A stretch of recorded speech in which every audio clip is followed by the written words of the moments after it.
Danger! Danger right there! Danger!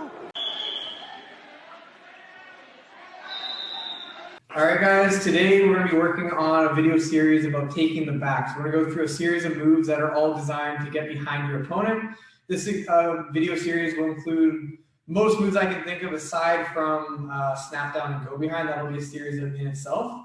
But these are all going to be moves where we can take Cruz's back here. So the first one, the most simple way I can take Cruz's back is going to start from a collar tie. So right hand's going to be on his head, left hand's going to be on his bicep, right? And I want to be able to duck underneath Cruz and get behind. But in order to do this, I can't just duck underneath him. He's going to be tight here, and I'm not going to be able to pull his arm up. So I got to get a little momentum on my side and push into Cruz. As Cruz pushes back, I'm going to pop up on the elbow here. So I'm going to pop, make a little cup with my hand, pop up from the elbow, and I'm going to duck underneath. Squat. I'm staying nice and close to Cruz. My right hand's still grabbing onto his head. My ear's glued to his rib cage here. Step behind. I'm going to keep my hand on his neck here. And then I can take my hands, grip them together, and go behind. So I'll show that again. One hand on the head here, one hand on the bicep. I can pop underneath the elbow. I'm going to squat. And again, I can't just do this without holding the head here, or else he'll get away. So this hand's going to be heavy on the head. Pop up here. I'm going to squat, and I'm going to bring my hips into Cruz, keeping my ear glued to his rib cage. So squat, pop here. I'm right next to Cruz. I can walk right behind him. So his left foot, walk behind, stay tight to his head, walk my hands around his waist, and then I'm behind him. A key detail here is to keep your ear tight to his ribcage so he doesn't get away from you. Alright guys, so our next video series is going to be on the arm drag to go behind. So this is another easy one that you kind of learn in your kind of first few weeks of wrestling here. So imagine Cruz is grabbing my neck right here. He's trying to set up a tie-up on me, and I want to get this tie-up off of him. So not only do I want to break this tie, I also want to use it to my offense as well, right? So first thing I'm going to do is I'm going to sweep my left arm out, kind of like Mr. Miyagi style, wax on, wax off. I'm going to sweep it out away from me. I'm just taking it off my head here. So I sweep it off. I get it off my head here, sweeping it out. I'm going to pull underneath his tripod step, and I'm just guiding his arm through, just like that, right? So his hand's on my head. I sweep it out just to get it off my head. Sweep it out. I'm grabbing with this hand here, and I'm sweeping this hand underneath the tricep, pulling myself through, and I step right behind, leave my hips to his hip, and then I can reach right behind him, and I can actually go for a trap arm right here, and I can reach around, grab my hands together like that, right? Cruz is on my head, I want his hand off my head, I sweep out, get it off my head, I'm guiding it through, I'm pulling my hips through, I step through, my hips are going to his hips, I step behind, lock my hands together, and I can pick them up to the seat. Make sure that you step towards your opponent as you arm drag so you can cut off space and maintain control.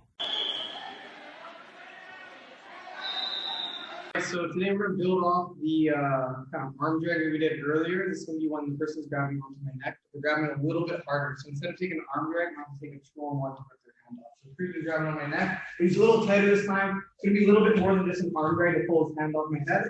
I want to actually rip across. So I'm going to grab my left hand on his wrist right here. I want to turn my hand away and shrug. I'm going to pull off like this. So I'm going to shrug and pull away, pulling hand off the head. I'm going to reach my hand underneath his armpit right here. Keep my head right in the pocket, just like this, right? So I'm right inside. This hand's cupping underneath his armpit. My head's inside.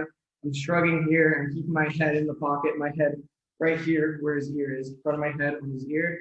Like this, and all I want to do is I want to plant his hand down to the ground so I can get behind him. So all I'm going to do is I'm going to squat, I'm going to plant right down to the ground, bring him down just like this. My right hand's going to reach behind, and then my left hand's going to follow, but I can also trap this arm right here, and then take my turn just like that. So I'll show it one more time. So Cruz on the other side, he reaches over my head, I reach across, I rip. I'm going to turn away, I'm going to scrub, reach my hand underneath his armpit just like this. Ear in the pocket, and I'm going to squat, plant his hand down to the ground, just like this. This hand reaches right behind. This one can trap his arm inside, just like this, and then I can start working my turns. Transitioning off of a takedown to a turn can be a quick and easy way to end a match. Make sure that you trap the arm once you get behind. All right, so our next video is going to be on the underhook Shuck-By, so the personal favorite of mine, and this one's actually more offensive. So I'm not waiting for Cruz to grab me. I actually want to grab Cruz to start off. So if I'm a right leg lead, I actually like to grab my left hand first. I'm pulling Cruz's hand or his head down just like this to get a reaction. So when I pull Cruz down like that, I get a reaction. He reaches up like that. Also, whenever you pull someone down, they automatically try to come back up. So when he's trying to come back up, that's when I want to step this right side underhook. I'm going to punch underneath. I'm going to step my right foot here, just like this. I want to hike Cruz up, show you where my head wants to be. So my head's right in the pocket. I'm stepping into Cruz, keeping my hips into his hips right here, pulling on the head. And actually what I want to do is I want to step behind Cruz. And as I step behind Cruz, I'm going to let my hand come up. I'm going to shot put. So a lot of people will try to grab onto the bicep here and actually try to pop it up. I don't want to do that. I'm actually punching it up with my bicep here, right? So I step behind, just like this. I'm going to shot put as high as I can, and I got to hold on to his neck. Punch up here, keep my hips to his hips, and go behind. Show you what happens if I don't keep Cruz's head. So if I don't keep Cruz's head and I shot put up, he just gets away from me, right? I'm kind of doing all that work for nothing, so I got to keep hold of his head. So I snap him down here, I step in, hike him up, I can step behind him, and as I step behind him, I'm going to shot put up as high as I can, punching up.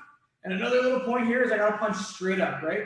Again, if I punch in front of me, more horizontal than vertical, Cruz can actually whizzer down on me. So if I punch here, I'm not really getting him too high up, right? But I'm going to punch up high. If I punch up high, then the arm comes over, I pull on his head, keep my hips to his hips, and now I can start working trap arm on the other side, going for my suplexes. Keep very heavy pressure on your opponent's head so that they cannot circle away from you. All right, guys, so this is our last one of our go behind series, and this one's kind of a mix of offensive and defensive. I would say defensive, but you can pressure into the guy to make this offensive. I like to bait guys with this one here. So how this one's going to come from is going to be from a collar tie. So I'm going to take a collar tie on Cruz, take a collar tie on me, right? I'm pushing into Cruz, and I'm waiting for a reaction, right? So I can make it offensive by pressuring into Cruz, forcing a reaction. He pushes back into me. And what I do now is you see this hand that's kind of reaching. It works really well if the guy is reaching, which you can force him to reach or push me in here. He pushes back. I'm going to reach over on top of the bicep. And just like we did on the underhook Shuck-By, it's the exact same thing, just from a different angle here. I'm going to reach over top of the bicep. And I'm going to step behind. So I push into Cruz, he pushes back. I reach over top of the bicep. I keep the heavy on the hand or on the head. And I pull and I step behind. And now I can get right behind Cruz. So very similar. Underhook Shuck-By, this one, same idea. I'm pushing the Cruz, waiting for him to push back. It's really dependent on the pushback. If I don't get that pushback, I probably won't get this move, right? So I gotta wait for the pushback. He pushes back, I pull, and I step. So again, I'm on Cruz's head here. He pushes back into me.